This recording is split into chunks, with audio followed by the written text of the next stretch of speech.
for our session on EVs, electrifying the global ecosystem, I welcome on stage Vikash Mishra. Vikash Mishra is the founder and CEO of WION. By uniting cutting-edge tech with on-ground partnerships, WION is reimagining India's logistics infrastructure, making it smarter, cleaner and truly sustainable.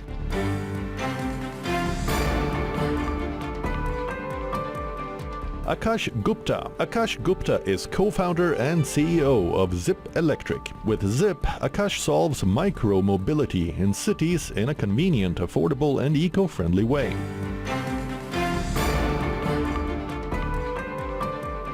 Chandra Bhushan. Chandra Bhushan is the president and CEO of the International Forum for Environment, Sustainability and Technology. He is known for his work on climate change, energy transformation and industrial pollution.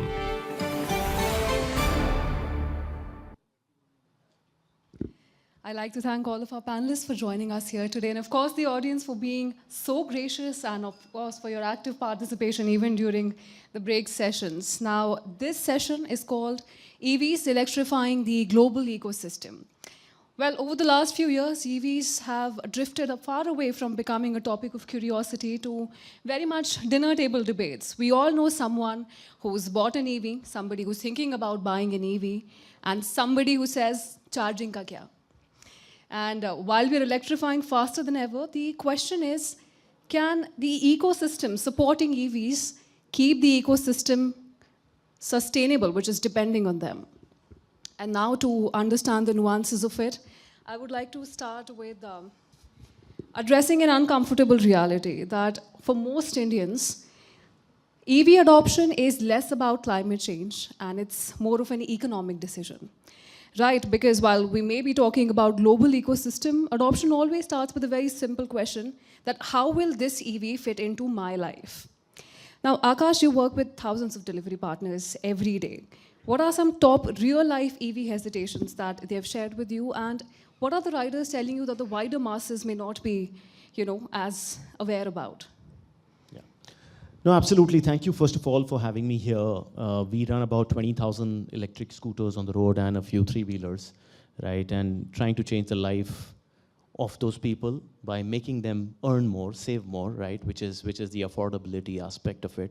But I think the bigger reason is, why we started this business and why I got into entrepreneurship was the same dinner table conversation that you were talking about, which we were having with all the friends that, hey, there's so much pollution, there's no, this air we can't breathe. In fact, and this is case in point very true, every night my 6-year-old daughter wakes up because her nose is choked and she's all through the day okay. I don't know, and this is scary and concerning, right? But yeah, I think we all started with the same issue that EVs won't work, right? The problem started when we deployed our first few electric vehicles and the driver partner said that, hey, isme to range hi nahi hai, right? We want to do more. Ye charging kaise hoga, right? And we faced so many problems in the last 8 years solving this entire conundrum of building an ecosystem which actually works. And yes, we had to get into the, as you know, if you want to solve a problem, you have to get on the ground, get your hands dirty. And we faced all those challenges. We created the right vehicles. We created a swapping infrastructure which works for them so that they don't have to wait for charging at homes. Rather, they go to a swap station and they can get a hot swap within 30 seconds. A battery comes out for them which can give them a range of 80 to 90 kilometers, which again gave them enough objective for making them earn more. And we tell them, hey, you are unlimited now. Now you can go to, at any point in time, go to any swap station, make as much money as you want. And the good part is that today, their delivery partners making about 35,000 to 40,000 rupees a month, right? Those are people who came in from villages who do not have a degree, who did not have money to afford an electric vehicle, but we gave them an option through our platform to rent an electric vehicle on a daily basis and now start making, in fact, some of the top guys make almost 98,000 rupees a month, right? So straight away, they come in from a village and straight away join the Indian middle class, which is what I'm happy about in terms of what we're doing now. That's a rather interesting take. Now, we know that we're seeing a lot of interest, but there's also hesitation, be it the charging infrastructure, range anxiety, and of course, battery life and the cost. Now, Vikash, I want to come to you. Moving is built around the realities of drivers who are spending 10 to 12 hours a day on the road, where every minute of uptime is directly affecting their income. Now, from your experience, what convinces a driver to switch to EVs, and what are the hesitations that they still have with the adoption? Yeah. Now, for the economy side of things, of course, operating electric vehicle is always a cheaper option than operating an ICE vehicle. But what from a driver point of view, it's important that what we have observed, that any driver who switches to EV never wants to go back to ICE. And when I have interviewed a lot of drivers, and I ask this question, that what made you change to EV and you don't want to go back to ICE? While this air pollution, at least in Delhi NCR, is a real concern, and everyone wants to contribute to solve the problem, and same feeling is also with the drivers. But their economical status is that they want to earn more money. Every kilometer that you run, a three-wheeler, let's say for example, you save about 4 rupees per kilometer. So a driver who runs about 2,000 kilometers in a month would be able to save 8,000 rupees of the fuel cost. And that helps the increase in terms of their monthly income. And that is one of the factors where drivers want to switch to EV. That's number one. Number two, while it's a quality problem, the air quality problem of the city, it's also what driver is exposed to when he's driving, he or she is driving the car in the 10, 12 hours per day. He's exposed to the heat from the engine. He's exposed to the noise that's coming from the vehicle. So when they switch to EV, the whole noise pollution and also in terms of the heat that comes from that thing, the driver feels much more comfortable in terms of driving an EV. And the third, every EV is automatic vehicle, so your one leg and one hand is not engaged. So you feel that driving is a much easier EV. So I will say that the three things, the cost, the carbon emissions, and the quality of life of driving electric vehicle is much better compared to the ICE vehicle. And that's the reason of the switch that's happening towards EV. Right, and despite that, we're seeing that the major switch is happening in two-wheelers and three-wheeler segments. And given the latest current trends also, the adoption segment suggests that affordable EVs, especially two and three-wheelers, are going to drive India's electrification efforts. Now, Mr. Bhushan, from your lens, what is India getting right here in this segment, and why are we not able to scale it to cars at the same pace? Thank you very much. First of all, I think it is important to look 10, 20 years in the future where EV is placed in our economy. See, the future of mobility is going to be public, shared, and electric. The three words I have used is public. It means it has to be public transport. Shared, we all will share our vehicles. And it will run on electricity. That's, I can clearly see 10 years down the line by 2035. We all will talk about public, shared, and electric.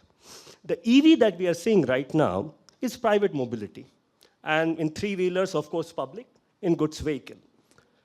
But it is important to understand that EV will be the cheapest mode of transportation humans have ever invented. Now, from horse cart to steam engine to internal combustion engine, EV will be the cheapest and therefore the most affordable, which means that all of us will have ability to buy a car or a two-wheeler. Now think about a city like Delhi, where actually the car ownership is less than 20%. And I think the two-wheeler ownership, if you put together, the ownership is about 50%. In the US, for every 1,000 people, there are 1,100 cars, vehicle. Is that the future you are looking at as far as mobility is concerned? Think about congestion, the infrastructure, the parking. So the ecological cost of a vehicle is not only what is coming out of the tailpipe. The ecological cost of a vehicle is also the amount of land you are going to give it to build infrastructure to run that vehicle. Now, and therefore from that perspective, I have two young friends who are entrepreneurs in EV segment. The future as far as sustainability is concerned, and I'm reiterating it, it is public, shared, and electric. And therefore, that's where the business will be. If it will not happen autonomously, then maybe regulation will come to stop number of vehicles. Because, as I said, EVs are going to be the cheapest ever invention on mobility that humans have made, even cheaper than the horse. Well, on that note, so from what we gather, EV confidence is rising on the ground, but hesitation still persists. And we know that this trajectory of growth is also uneven. When Mr. Bhushan said that, imagine in Delhi, it could have been Bangalore, it could have been Mumbai, but how often do we imagine Bundelkhand or some tier 2, tier 3 city? So it's also important to understand that this progress is even and it's equitable. Akash, my next question is to you. Even on my short walk to the metro station, I come across at least 2 Zip scooters. And one of them is usually parked right underneath my building because somebody has forgotten to add Dahi to the Zepto card. So that has triggered this cycle of 10-minute urgent delivery orders, and that is the case for every other household, every other residential complex. But how and when will this conversation extend to tier 2 and tier 3? Because that's not the case over there. So we need to address this bubble. That's like a task given by my investor to me that, hey, you've done okay in Delhi, when are you going to tier 2? Yeah. So I think good point, and good to know that the electric scooters are visible in Delhi, and yes, the quick commerce, the food delivery, which is growing at a rapid pace. See, what we picked is the biggest problem and the easiest solution, frankly, as a business owner 8 years back, when we were trying to solve with an impact solution that, hey, we want to solve for the problem while creating a business and while creating an impact.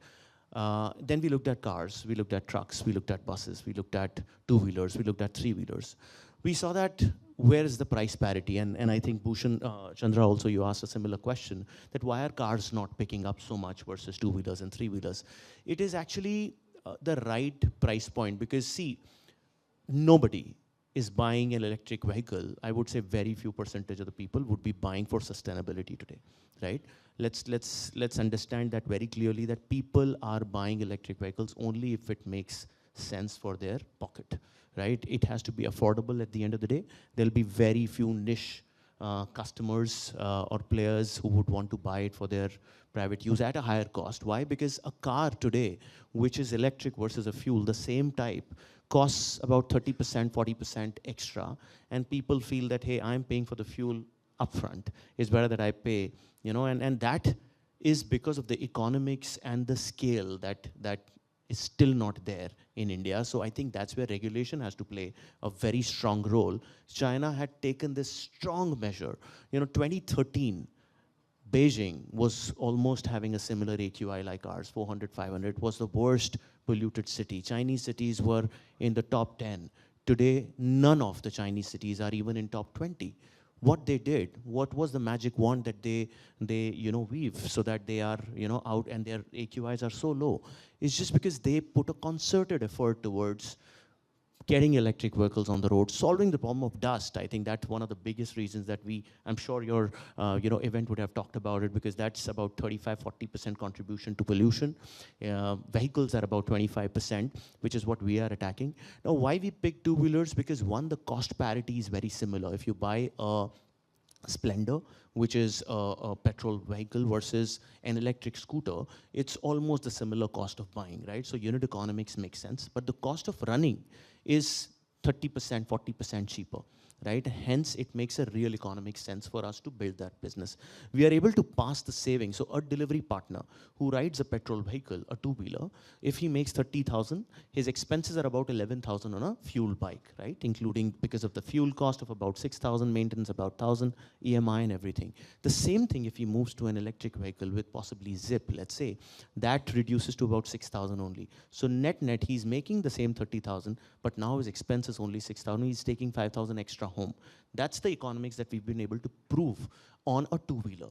The moment we start making it palatable on a four-wheeler side. We would love to do that. Three-wheeler, I'm sure Vikash can answer better, right? But from that same lens, the economics and sustainability, because they are going hand in hand and business model makes sense, is why we've attacked it. Talking about the tier 2 market, we have just unlocked the first market for us, which is Jaipur, which is November. We've just launched Jaipur. And now we have a clear playbook because we also wanted to prove this in the top 3 market, which is Delhi, Bangalore, Mumbai. We expanded to 20,000 vehicles. Frankly, Delhi, we would capture about 12% of all the deliveries that happen in Delhi, including fuel, we capture it. Bombay, that's about 4%. So we'll constantly growing that. But now we have a clear 25 city roadmap. And plus, we've also launched a SaaS tool so that if anyone wants to do it in Budelkhand or anywhere, they can just use a zip, SaaS solution called Fleeties and just launch, vehicles in that market. Right, and there is that EV divide. India is not just one EV market, it is many. And you've talked about the unit economics and how it's encouraging drivers to opt for EVs. Now, Vikash, coming to you, you started moving to tackle real hurdles for drivers. Your platform says it's driver-centric, and from access to financing to charging and maintenance. Now, what are the biggest challenges that you've seen on the ground? See, 5 years back when I started moving, the problem that persisted was the product, the pricing, the charging infra, and financing. On the product side, we have seen a lot of big OEMs like Tata, Mahindra, Ashok Leyland, Volvo, Eicher have now come up with a good product which was not existed that time. So that's one improvement has happened. Second thing, pricing was a challenge that time. But if you look at what's happening at the globally, the lithium ion cell pricing in 2010 was $1,000 per kilowatt hour. In 2020, it came down to $200 per kilowatt hour. And it was predicted that time by 25, which exactly we are here now, it will come below $100 per kilowatt hour. It's actually happened. So on the pricing front, we have seen a lot of improvement in the lithium ion pricing. Hence, larger form factor like four-wheeler and trucks are also coming in the market. So that's number one. Second, on the charging infrastructure, you have to overbuild the charging infra first before you see the utilization coming the way. Although government and many individual charging point operators have come up now, we have static, charge zone, Shell is there, GOBP is there. Still, it's not enough. Charging infrastructure you cannot never build enough because the pace of growth that you have to keep building the charging infra at a far rapid pace. On the financing front, I think that challenges that persisted 5 years back still persisted. None of the PSU banks are offering a loan for electric vehicle purchase. None of the bigger banks are willing to offer a better commercial what they are willing to offer to ICE vehicle. Hence, we end up reaching out to non-NBFCs where the cost of borrowing is very high, and hence the vehicle EMI becomes very high. Although the OPEX is lower, but the CAPEX is higher, and hence the TCO becomes attractive after a certain number of kilometers that you run over a period of time. So I think financing and charging infra is still the problem to be solved. On the product and pricing, we have seen a tremendous improvement in the last 5 years. Right, and those are the issues that drivers are facing. But on a larger scale, I think there's also a debate between clean manufacturing and clean mobility. It has to be progressing in tandem with each other, right? And Mr. Bhushan, COP30 momentum is pushing, the climate, global climate finance, in fact, and EV transition is essential for India's climate goals. But the real sustainability requires grid decarbonization. We need responsible raw material sourcing, and also along with that, battery recycling. And these are not any of the goals that we're anywhere close to, these problems, we're not anywhere close to fixing them. Now, how far along do you think India is in addressing these structural challenges, and what are we at the risk of over-promising? So, as far as battery is concerned, India knows how to recycle battery. In fact, I don't know how those who are from Delhi or Metro City, 20 years back, each one of us had a battery in our house because we had to store electricity because there were electricity cuts. And we used to call it as inverters, right. Misnomer, but nevertheless. And then we have, from that point of time, we developed a vast battery recycling infrastructure, formal and informal both. Obviously, there are problems in informal as far as environment, health, and safety is concerned.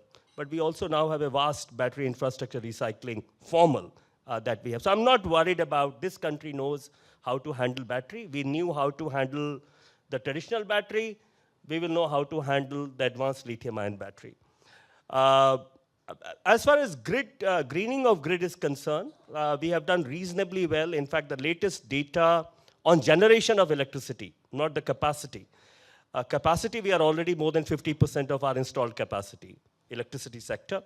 But generation is getting close to about 25%. So if you add hydropower, biomass, modern renewables like solar and wind, about 25% of India's electricity is produced from renewables. So we have greened our grid by about 25%.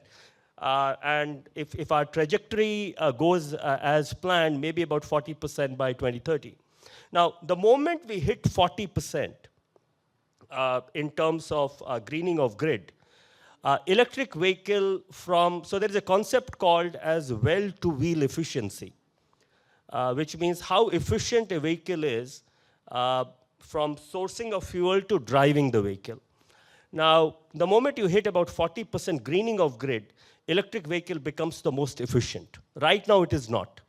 So I want to dispel this myth right now, and your ad also said that electric is the most efficient. That's not true, because thermal power plant from where we get our electricity has an efficiency of about 30%. We lose 20% of electricity in our grid. Effectively, the efficiency of electric vehicle is about 20%. So greening of grid is also important for enhancing the efficiency of electric mobility. So we will reach about 40%, as I said, by 2030. So we are on our way. We could do better. Because the fundamental concept is no one is doing these things because of charity. Economics is the central factor in every environmental decision. I always say, if you want a green environment, get a green economy. Okay? So environmental problem is an economic problem. And if you really want to see EVs on whether EV car or a green grid, it will happen when technology advances and economics becomes favorable.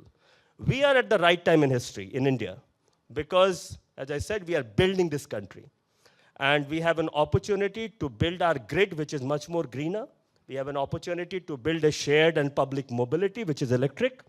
And we have an opportunity, as the last session was talking about, to talk about a circular economy where we can deal with our waste. So I think we are at the right time in history in our growth.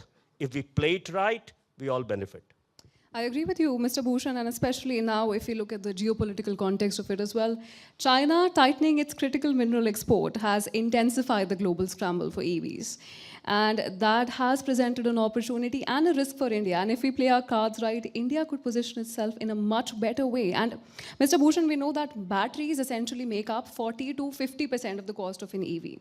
So whoever controls the batteries is also, controlling the future of mobility per se.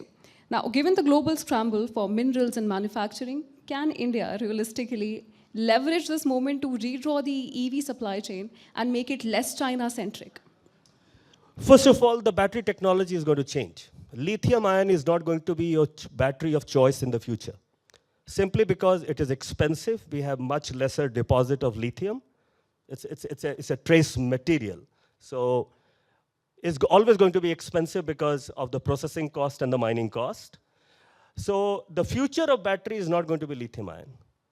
The world is already looking at batteries which is going to use common material.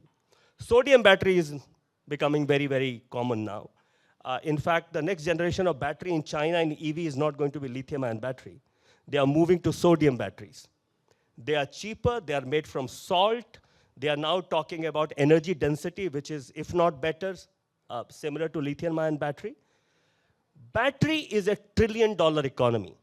Whichever country is going to invest in battery technology is going to be one of the leaders of the world in the coming future. And as I said, I am not worried about the critical mineral that people talk about, because critical mineral will become uncritical very soon. simply because scientists will find material, and this has been the history of humanity. Whenever anything becomes expensive, we find technology and material which is abundant and cheap. This is what our innovation is all about. So I'm not worried about critical mineral. Let China sit with this critical mineral. There are other technology, including iron filing, including air batteries. The list of technology which people are right now working on battery is endless. So I don't think lithium-ion battery is going to be the future of electric mobility. All right, and that is a very interesting and very fertile ground for progress. We'll have to see how that shapes up. But meanwhile, on the ground, Akash, for companies at scale like Zip, what kind of impact do these supply chain shocks and these geopolitical tremors have on your operations, and essentially who absorbs these shocks? Well, I think we have to absorb all of them, and we've been doing that. As I said, it's a heavy lifting task of building an electric mobility business. It's not been easy because you have to find the right OEMs to build the right product for you. That's where it all starts. Then you have to find the right batteries and the right technologies to basically have a model which works at scale. And then frankly, financing, as my co-panelists clearly said, that financing of those vehicles also was not easy. But thankfully now, large nationalized banks as well as private big banks have come forward and they've started working with us over the last couple of years to work on the electric vehicle financing side as a business, right? That is something that we've unlocked. And then frankly, the entire piece of the puzzle was to do it all on technology, right? And that is one of the very hard lifting tasks that we've done, that, hey, if a vehicle fails, why it fails? What is the spare part? What is the life of each and every spare part? What is the life of the asset, which was not determined? And that is where we improvised on data. We harnessed the technology and data to work in a way that, hey, let's create this so that it works for the end user. Right? The end user is that young guy who does not know anything, who can't afford this product also, and the biggest problem also, which people don't talk about, and which is also one of the reasons why people don't adopt electric vehicles, is what will happen if something breaks? Where is the service? Where is the after sales? Who's supporting that? If for this delivery partner, if the vehicle is not working, he's stuck for 7 days, 10 days. He's a daily wage earner. He makes 1,000 rupees a day and lives off it, right? If he does not get it repaired at that day, his entire maths goes off, right? And those are the things that we've kind of, got into and solved and kind of built to this level.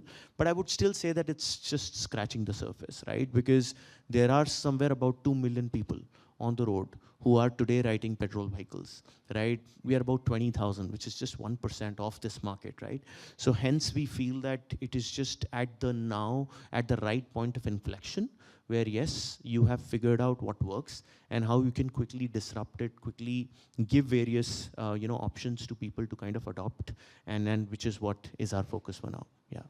I'd also like to get Akash's take on that. Now, Vikash's take, of course. Vikash, do you think that India's domestic manufacturing can actually bend the cost curve in the next few years? No, of course. As I said, the lithium-ion cell pricing has come down globally on its own, from $1,000 to less than 100 in just 15 years. And if we reduce the dependency on neighbor countries and local manufacturing at scale starts happening in India, and we have the expertise of the Tatas and Mahindra who have the ability to build at scale. And if they get into battery manufacturing, cell manufacturing level, then I think definitely the cost of overall battery pack level will come down. And that will help in terms of getting the TCO parity much earlier than what we are imagining. So imagine if the price parity happens, where a typical cost of ICE vehicle is equal to the EV vehicle. And on top of that, when you have a huge advantage of EV on the OPEX side of things, the adoption curve will move much faster than what's happening now. 5 years back, we thought that three-wheeler is the right form factor. We started there. And now in three-wheeler cargo segment and passenger segment, the EV adoption has already crossed 25%. We have just started four-wheeler now. It is about 1%, and we feel that in next 5 years, four-wheeler will also behave the same manner how three-wheeler is behaving. So I feel that adoption is only going to increase. more complex form factor, we'd also start adopting EV as and when the global supply chain, India domestic manufacturing will help in terms of reducing the price, in bringing the price parity much earlier than what we are imagining. All right, now let's shift gears in this conversation and make it a little bit more high-paced. So now this is time for our next segment. It's called High Voltage Hot Takes. So basically, I'm going to ask you some very quick questions, and without thinking or deliberating too much, you have to give me your honest take. I want to start with you, Mr. Bhushan. Quick confession time. What's currently parked in your garage? Does it plug in or fuel up? Fuel up. Okay. And 10 years old, fuel up. All right. I'm not going to discard it even. All right. And Akash, if you could just bust one EV misconception today, the one that frustrates you the most, what would it be? EVs are costlier than fuel. I think it's totally the opposite. Right. And the one EV tech that you believe is overhyped and the one EV tech you believe is underrated. Vikash. I think this whole role of automation in EV and you can move to a driverless delivery, I think is overhyped. I think Indian roads and Indian conditions with driver only is so difficult to do delivery. You know, driverless, I think I can't imagine that future in the next 5 years or 10 years. Right. And Mr. Bhushan, complete the sentence. By 2030, India will lead the world in EVs if... India will not lead the world in EVs. It will not. Because even by 2030, I think with the rate we are going, we might not be even 20% of new purchase of electricity. Right now, it is less, other than three-wheeler, your sector where we are about 25%, everywhere we are less than 10%. I was just about to say that India will lead. India if players like us continue to disrupt Yeah, that. but not in 5 years. 2030 is too short a time, so let's be realistic about it. Okay, maybe. Then let me rephrase the question. India will lead the world in EVs by what Maybe year by, and 20, what? maybe by 2040. 2040. Okay, yeah. Maybe. That's still optimistic. Now, what is the single biggest factor that will decide whether a first-time EV buyer says yes or no in 2026? I think the performance of the vehicle has to be the same at par with the ICE vehicles for them to say yes. Okay, and before diving into this next segment, Akash, I'll have to ask you another question. The same we had with Mr. Bhushan. What do you drive? Is it an electric car or is it an ICE vehicle? I drive a lot of electric scooters and people see that on the road. So yeah, wear the helmets while you do that. Well, and when you're, let's say, driving these EV vehicles, do you secretly miss the growl of the engine or are you happy with the EV whispers? I love the silence of it, frankly. You know, I hate the growl of the vehicles. I am of a different kind. I like the breeze flow. That is the better sound for me, yeah. All right. And Mr. Bhushan, if you could delete one buzzword from the sustainability discourse, which is overdone, what would it be?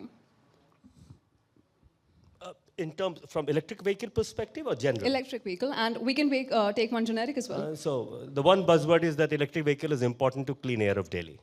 Let's get rid of it. It's overly done. Okay, it has a role to play. That's not the most important factor why this air is polluted. Right.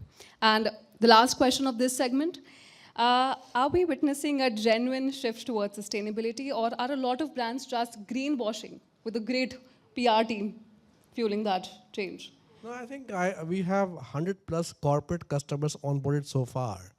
And 2030, I think, is going to be a huge achievement for overall EV, and I completely disagree with my co-panelist. Amazon has committed 100% EV, Flipkart has committed 100% EV, IKEA has committed 100% EV, and I can go on and on, Zomato, Blinkit. And in the interaction that what we are seeing is they're actually making the progress.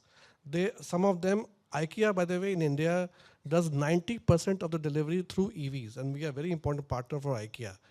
Similarly, Amazon and Flipkart has crossed almost 50%. So I think that there are genuine efforts, and every corporate has committed to net zero emissions, some by 2050, some by 2040, some by 2070. But the intention to be net zero is beyond any doubt. It's genuine, it's authentic. They feel that it's important that they reduce the carbon footprint, not only from an environmental perspective, but also from overall cost perspective. So it's good, what is good for environment is also good for the business. That's why adoption is happening, and that's why I feel that 2030 will be a significant year when we'll not have this debate about whether EV is going to make sense for India or not. Let's hope so. And you know how people, there's this assumption that doing good and doing good business are mutually exclusive goals. And I'm really happy that you've challenged that perception. Now we're going to slip into the last segment of this session. Now, we know that India's EV transition can't just be clean. It also has to be fair, it has to be equitable, and it has to be resilient. Drivers need better incomes, as you've mentioned. Supply chains need stability, and the grid needs to stay ahead of the curve. Now, Akash, I want to understand from you, who is this transition really for? How do you ensure that drivers and delivery partners benefit fairly from this transition? That's A. And of course, the overall environmental impact, that's also in check. Because EVs don't improve, if they don't improve income of the drivers, the change is not going to stick. The incentive has to be there, and the incentive has to be leveled time and again as per the current economic, social, geopolitical changes that we're facing, right? I think whatever was said and done, the kind of air that we breathe is not breathable. I think I was just reading a stat somewhere that during COVID, there were about 15% of the people who were getting affected. And now I think with pollution, we are reaching the similar numbers, right? That the numbers are exactly like that. We are almost in a pollution pandemic.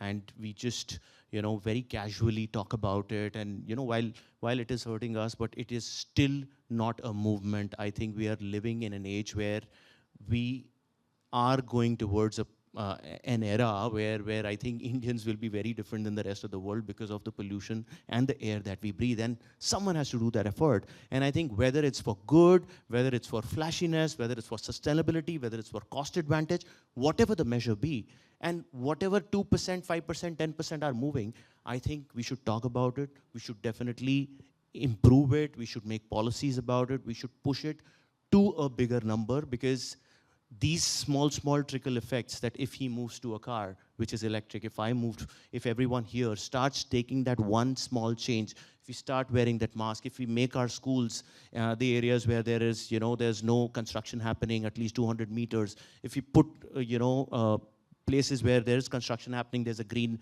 cover over there, right? Those are things which are important. We have to take it really seriously, because it's not going to be great for all of us in the way that we live today.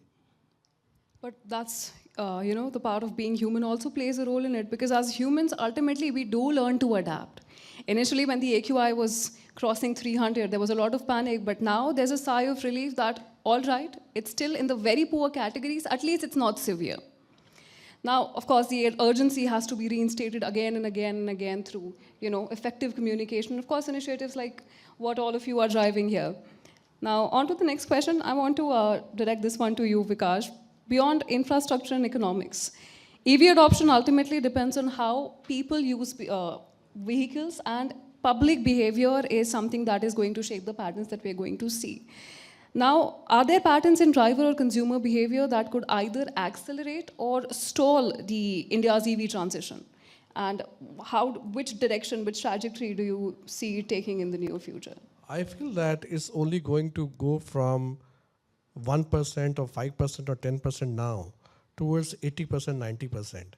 And driver behaviors has also changed. Let me give one example. We pay EV drivers 5,000 more compared to the ICE vehicle driver, because they are used to that diesel theft. And it's so normal in India that they feel that there's a right to take the diesel out of the vehicle. And in EV, you cannot do that in the same way. So we are compensating that by saying that in this sector, we will be the leader in giving them the fair salary to the drivers. And those behaviors has helped the drivers migrating from the ICE vehicle ecosystem to EV vehicle ecosystem. On the product side, every OEM that I talk to, whether we are a strategic partner of Tata, Mahindra, and Ashok Leyland, they have, and I am aware of the next 12 months pipeline that they're coming up with. Everyone is very serious about the number of products that they are going to roll out in the next 12 months. And what we have seen in the US, the more number of products that you roll out in the market, the adoption curve also moves towards EV. Pricing is very advantage towards EV.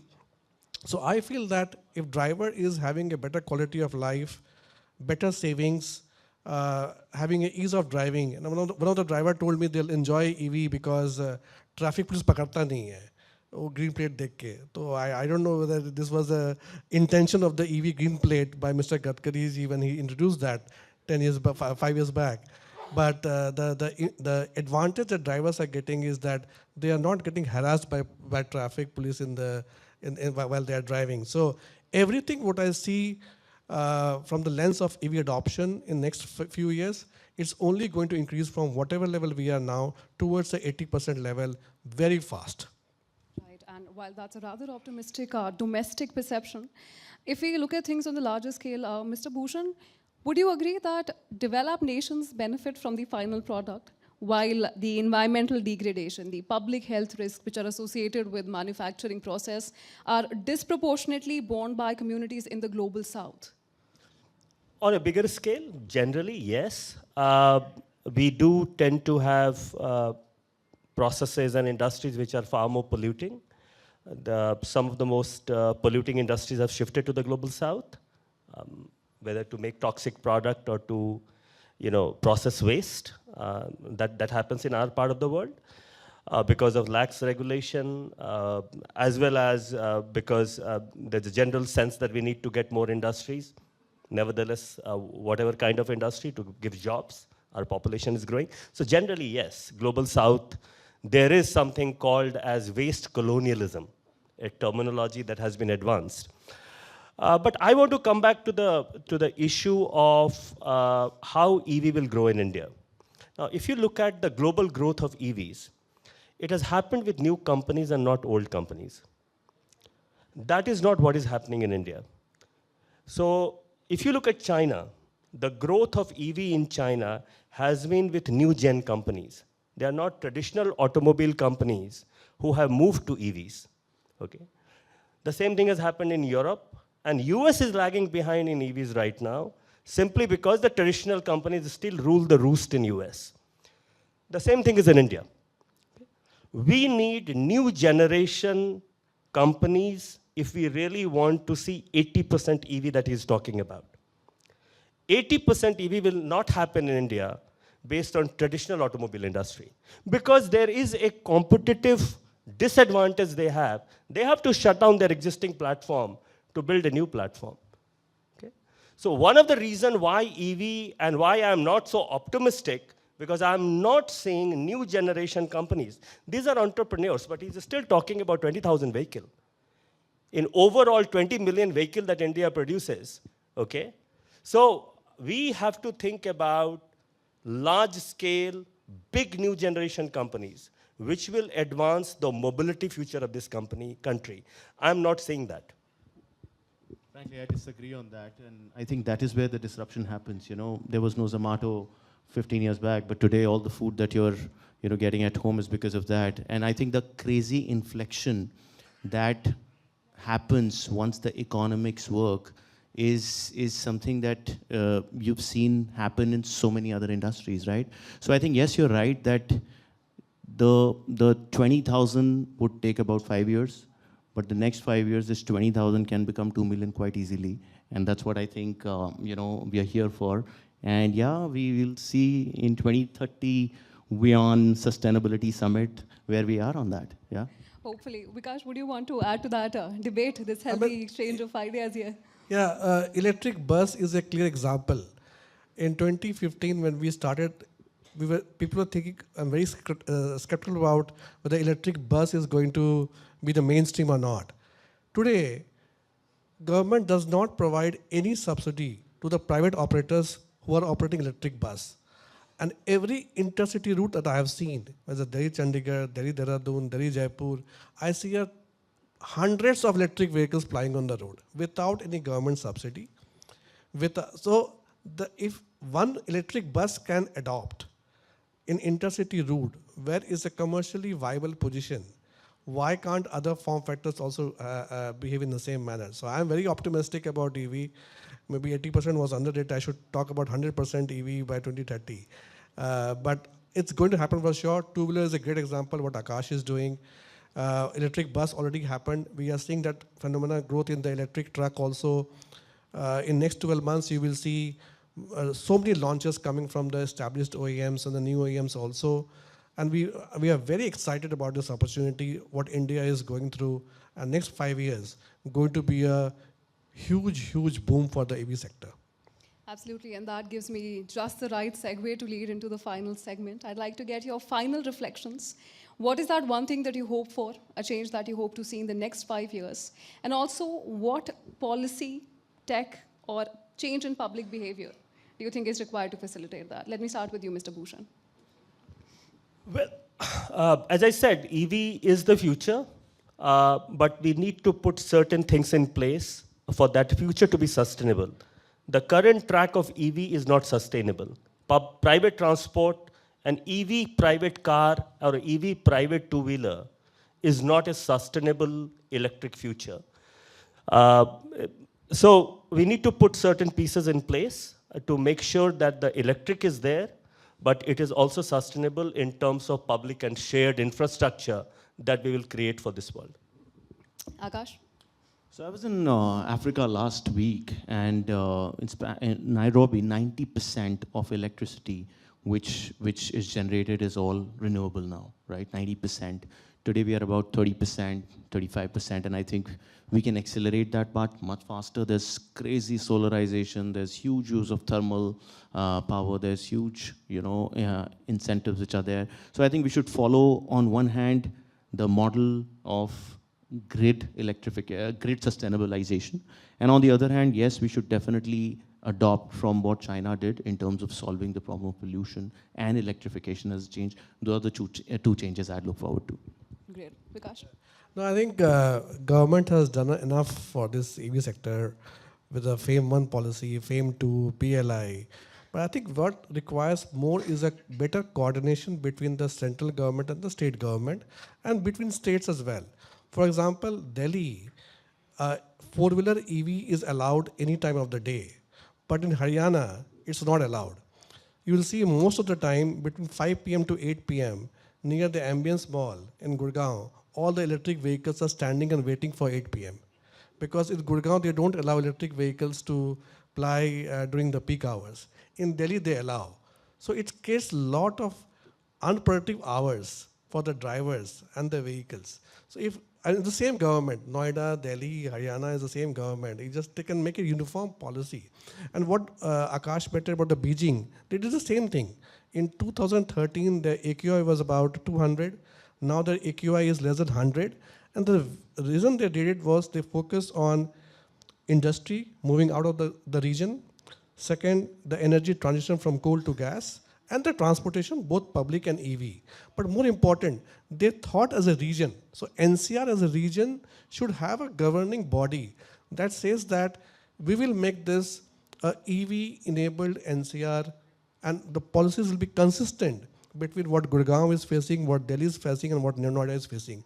That consistency among the states will definitely help in terms of further accelerating the growth of EV adoption. Right, lots to think about. But for now, we'll have to wrap up. Thank you so much, Vikash, Akash, and Mr. Bhushan, for this honest, layered, and forward-looking conversation.